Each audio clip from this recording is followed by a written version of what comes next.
So upgrading this Printrbot has not been easy. Here's an area you might want to watch. There's a lot of areas you want to watch, but they want you to put this fan and this fan whole thing in before you put the motor in.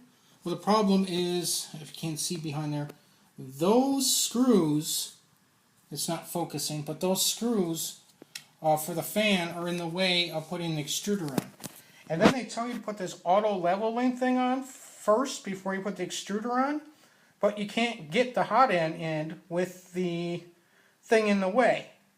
And then there was another area, well, there's several areas actually, but down here, you can't even see with all the wires, but there's a plate on where the x-axis goes on.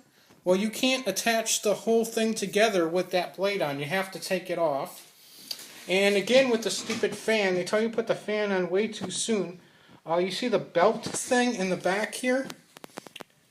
You can't get that on with the fan in the way. So there's several different areas that in the instructions they tell you to do that are in the wrong order.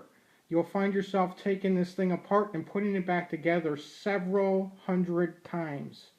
They really need to update the instructions. They're all out of order.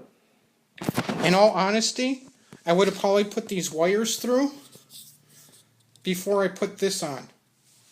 But, you know, you don't think of that because this is the last step. So instead, what I'm using is picture frame wire because the tape thing doesn't work because the hole is too small. There is a lot of problems with the instructions. I hope they update it because they made this a lot harder than it should have been.